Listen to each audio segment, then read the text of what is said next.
ఓం నమః శివాయ. ఓహో, దేవర్షి నారదుల ప్రణామం. ప్రణామం శివపుత్ర కార్తికేయ, ప్రణామం.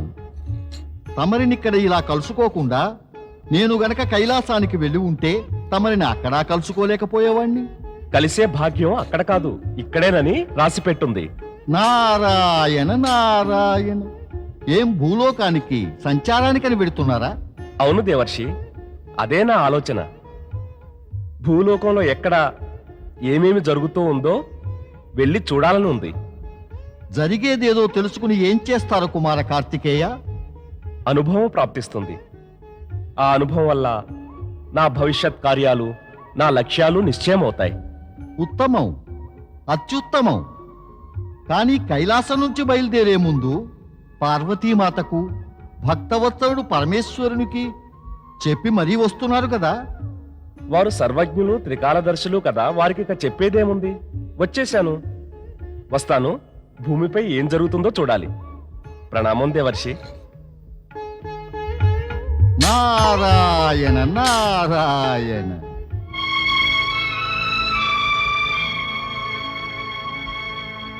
మహాదేవి, కుమార కార్తికేయుడు కనిపించడం లేదు. మేము కైలాసం అంతటా వెతికాం, కానీ వారెక్కడ కనిపించలేదు. ఎక్కడికి వెళ్ళుంటాడు కుమారుడు? తమకు చెప్పి వెళ్ళలేదా? లేదు. బహుశా పరమేశునికి చెప్పి వెళ్ళారేమో. నేను వెళ్ళి అడిగి వస్తాను. ఓం నమః శివాయ, ఓం నమః శివాయ, ఓం నమః శివాయ, ఓం నమః శివాయ, ఓం నమః శివాయ. నీవు కార్తికేయుని చూసావా? లేదు మాత. నీవు చూసావా? లేదు మాత, నేను కూడా చూడలేదు. స్వామి, మన కార్తికేయుడు ఎక్కడికి వెళ్ళాడో ఎవరికి చెప్పనైనా లేదు, నాకు చెప్పలేదు. అతన్ని మీరు వెతికించండి స్వామి.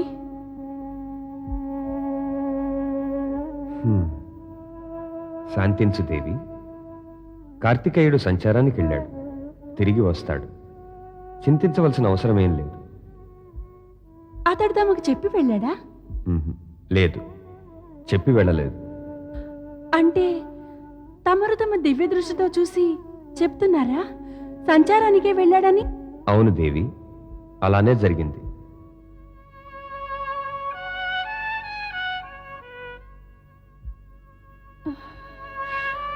స్వామి సమాధిలో లీనమయ్యారే, ఇప్పుడు నేనేం చేయను? మహేశులు నిశ్చింతులైతే తమరెందుకు చింతిస్తున్నారు? కుమారుడు సంచారానికి వెళ్ళాడు, తిరిగి వస్తాడు. నిజానికి తారకాసురుని చంపి విజయం పొందిన వాడికి భయం ఏమిటి?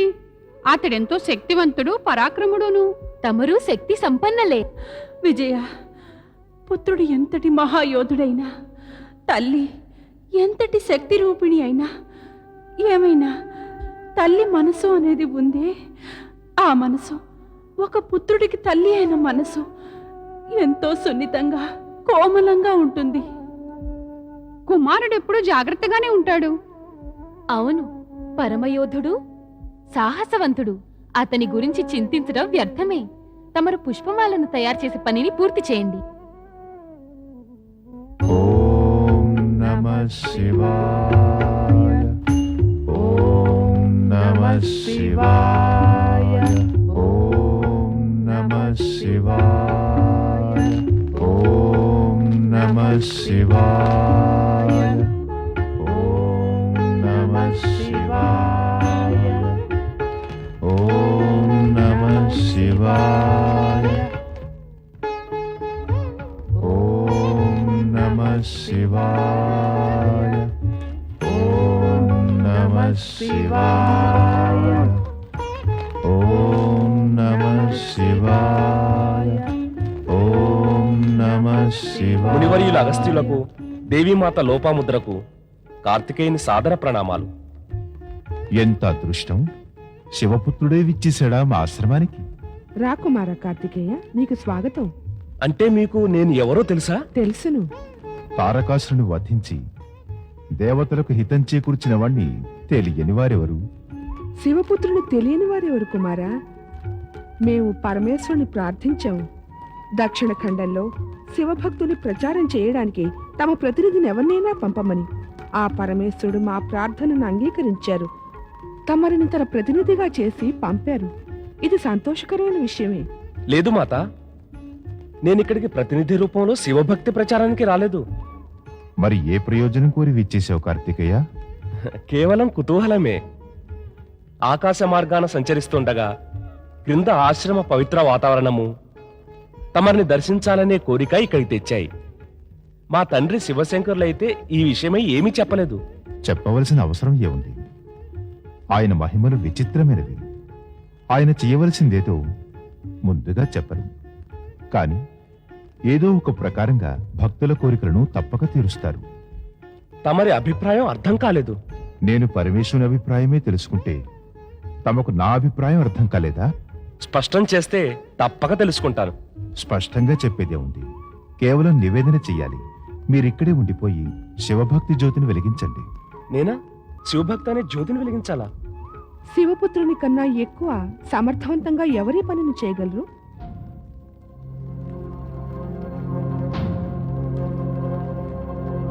కుమారా, శుభకార్యానికి ఆలోచన ఎలా?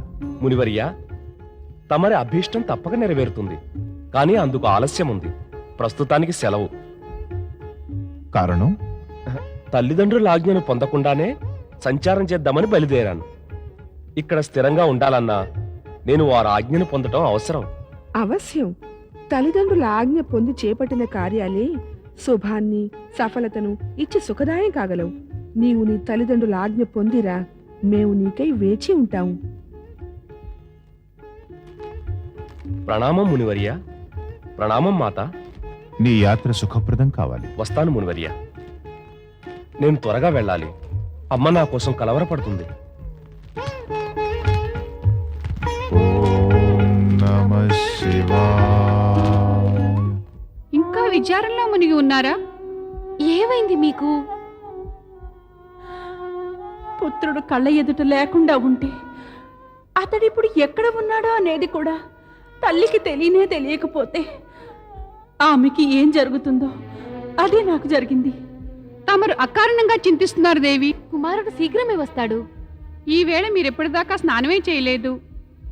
2 పనులు ఒక్కసారి చేయడం ఎలా వీలవుతుంది జయ? 2 పనులా? 2 పనులేమిటి? స్నానం చెయ్యడము, కార్తికేయునికై చింతించడమును.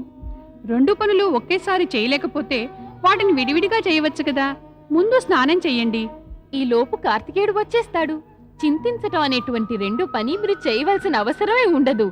పదండి, స్నానం చేయండి. సరే, ముందు మీరు వెళ్ళి అన్ని సిద్ధం చేయండి. నేను వస్తున్నాను.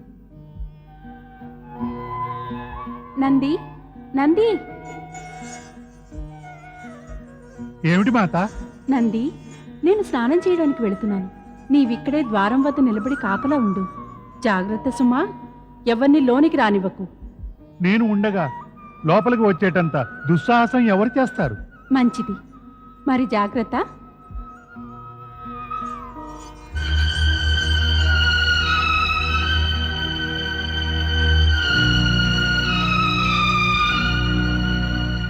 క్షమించండి పరమేశ, లోనికి వెళ్ళరాదు. ఏమన్నావు? నేను లోపలికి వెళ్ళకూడదా? నీవు ఒళ్ళు తెలిసే మాట్లాడుతున్నావు కదా?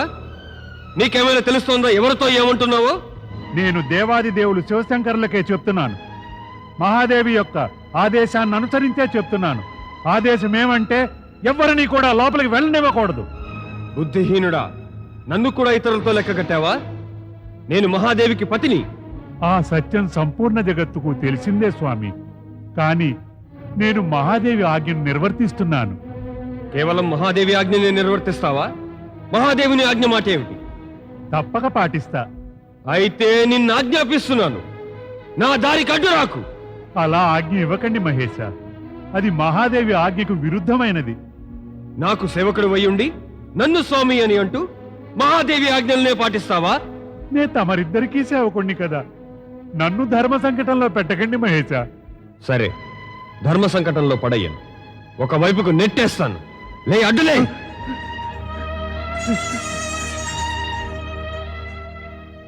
మాతా పార్వతి, క్షమించండి.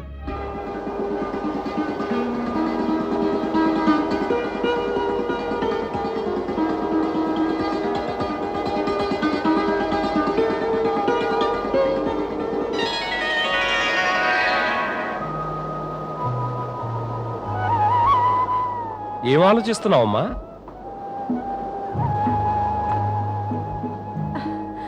కార్తికేయ, ఎక్కడున్నావు ఇప్పటిదాకా? నేను నీకోసం ఎంత బెంగ పెట్టుకున్నాను. నీకు నీ తల్లి గురించి కాస్తైనా విచారం లేదా? నన్ను వదిలిపెట్టి ఎక్కడెక్కడికి వెళ్ళిపోతావో? ఇక ముందు నువ్వు ఎక్కడికి వెళ్ళినా నన్ను అడిగి మరీ వెళ్ళు. కానీ ఇది చెప్పు, ఎక్కడికి వెళ్ళావు? నేను ఇక్కడే ఉన్నాను. ఎక్కడికి వెళ్తాను నిన్ను వదిలి? ఏమిటి ఆలోచిస్తున్నావు పార్వతీదేవి? ఆశ్చర్యం, అత్యాశ్చర్యం. నీవింకా స్నానం కూడా చేయలేదా దేవి? ఇదేమిటి స్వామి, ఏమైంది? తమరిలా స్నాన మందిరానికి ఎలా వచ్చారు? నేనెంతో భయపడిపోయాను. నీ స్వామిని చూసి భయపడ్డావా? ఇదేమిటి? స్వామికైతే ఎప్పుడైనా ఎక్కడికైనా వచ్చే అధికారం ఉంటుంది పార్వతి. అధికారమా? అధికారానికి పరిమితులు, తగు సమయమూ ఉంటుంది. స్వామి, ఇక మీరు వెళ్ళండి. నన్ను స్నానం చేయనివ్వండి. సరే, నీ ఇష్టం.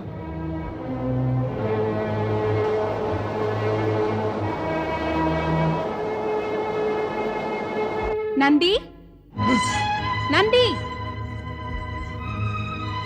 ఆజ్ఞాపించండి మాత. ఆజ్ఞ కాదు, ప్రశ్న అడగాలి. నీకు తెలుసును కదా నేను స్నానం చేస్తున్నానని. మరి మీ స్వామిని లోనికి రాకుండా ఆపలేదెందుకని? ఆపానమ్మా, ఆపానమ్మా మాత. ఆపావా? ఎవరిని ఆపావు? మరి ఆగినదెవరు? ఆయన లోపలికి వచ్చేశారు. ఇక ఆపినదెప్పుడు? ఎవరిని? దీన్ని నువ్వు ఆపడమంటున్నావా? నేను ఆయన ఆపడానికి ప్రయత్నించాను. ఆయనకు చెప్పాను కూడా, పార్వతీమాత స్నానం చేస్తున్నదని, లోపలికి వెళ్ళొద్దు అని. కానీ కానీ కానీ ఏమిటి? కానీ ఆయన నన్ను నెట్టేసి లోపలికి వెళ్ళారు. ఇందులో నేను ఇంక చేయగలిగినదేముంది? ఆయన నాకు స్వామి, నేను ఆయన సేవకుణ్ణి. నీవు ఆయనకే సేవకుడివి. నా సేవకుడివి అయి ఉంటే నెట్టినంత మాత్రాన తొలగిపోయి ఉండేవాడివా? ఆయనను లోపలికి రానిచ్చేవాడివేనా నువ్వు? చెప్పు, ఏమంటావు? నేను కూడా చెప్పాను దేవి స్నానం ఆచరిస్తోందని. కానీ మహాదేవులు అది వినిపించుకోనే లేదు. మరి మేము ఆయన్ని ఎలా ఆపగలం? మాత, దేవాది దేవుని ఆపగలిగే సాహసం ఎవరు చేయగలరు? మీరంతా వివసులు, అసహాయులు అయితే ఇంకా మీరంతా వెళ్ళండి ఇక్కడి నుంచి. మేమంతా వెళ్ళిపోతే ఈ సమస్య తీరిపోతుందా? ఏమా సమస్య? రక్షణ అనే సమస్య. మళ్ళీ ఇలాంటి సంఘటన జరగవచ్చు కదా? మహాదేవులు తమకు భర్తయే, అందువల్ల ఇది అంత దుఃఖ సంఘటన కాదు. అన్యులే ఉంటే భవిష్యత్తులో ఇలా జరిగితే ఎలా? రక్షణకు ఏర్పాట్లు అవసరమే. ఏకాంత రక్షణకై ఎవరో ఒక విశేష వ్యక్తిని నియమించవలసి ఉంటుంది. ఇక్కడందరూ మహాదేవుని గణాలే, ఆయనకు సేవకులే. తమరికెవరు గణాలు లేరు సేవించి కాపాడ్డానికి. మీకే గణాలుంటే నంది మహాదేవుని ప్రవేశించనిచ్చేవాడా? స్వామి పట్ల స్వామి భక్తి వల్ల తమని రక్షించవలసిన కర్తవ్యాన్ని నిర్వహించడంలో విఫలుడయ్యాడు. సరిగ్గా చెప్పారిద్దరూను. నేను ఈ విషయాన్ని గురించి గంభీరంగా ఆలోచించవలసి ఉంది. ఆలోచన కాదు, జరగాల్సింది పని. తమరు కుమార కార్తికేయునికి తమ రక్షణ బాధ్యతను అప్పగించరాదా? మీకు ప్రియపుత్రుడు కదా. కార్తికేయుడా?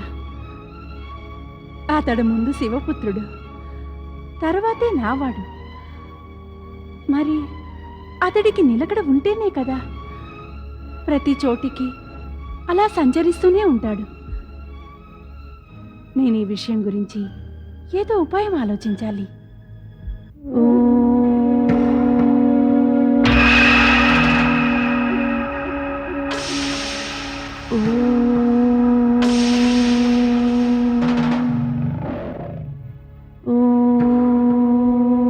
పార్వతి,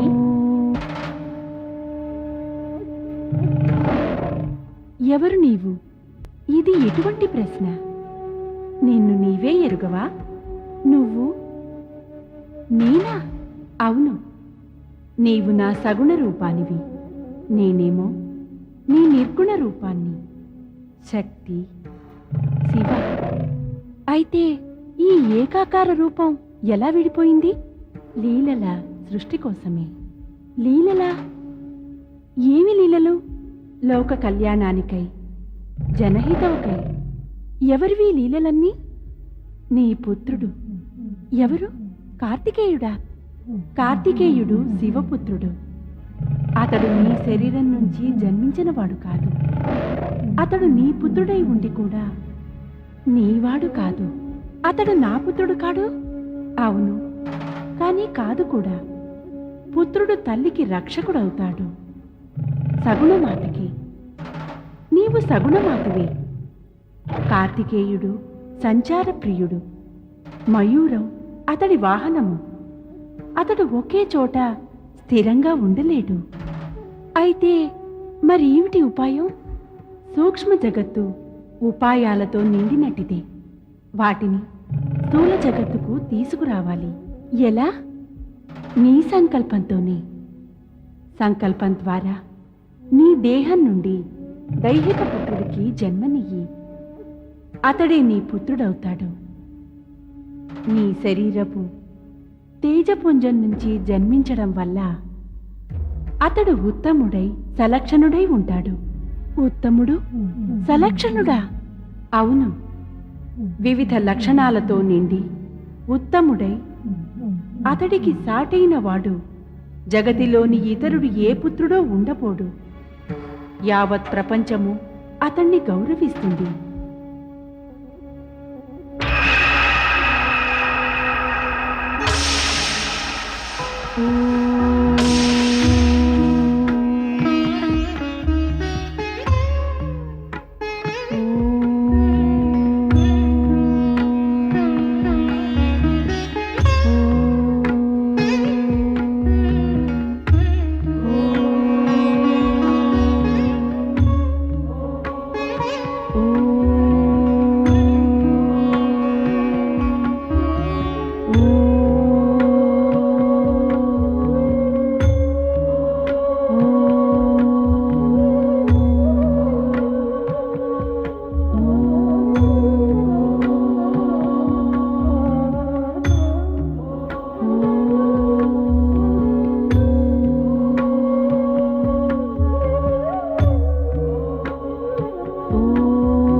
ప్రణామం మాతా.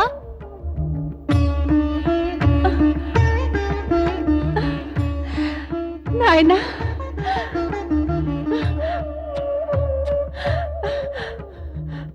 బాబు, నీవు నా పుత్రుడివి. నీకు నాకు మధ్య నుండే ప్రేమానుబంధం ఎంతో దగ్గర చేస్తుంది. తల్లిని, పుత్రుణ్ణి. నేను నీ తల్లిని, నీవు నా పుత్రుడివి. సంబంధము ఇంకా దగ్గరవడము నేను ముందుగానే తెలుసుకున్నాను మాత. అందుకే నేను నిన్ను మాత అని పిలిచి ప్రణామం చేశాను. సరే గాని ఒక విషయం చెప్పండి, నా పేరేమిటి? గణేశుడు. గణేశుడు నీ పేరు. గణాల్లో శ్రేష్ఠుడు, గణాలకు ఈశుడు. మరి నేను తనువు, మనసు, ప్రాణం, శ్రద్ధతో సేవలందిస్తాను మాత. నీవు నాకు సేవలందిస్తావా? అవశ్యం మాత. తల్లి కన్నా ఎక్కువగా ఇంకెవరు పుత్రుడికి దగ్గర సామీప్యాన్ని కాపాడడానికై? పుత్రుని కర్తవ్యం ఏమిటంటే అతడు తన తల్లికి సేవలు అందించాలి. నేను అదే చేస్తాను. ఇదిగో దండం.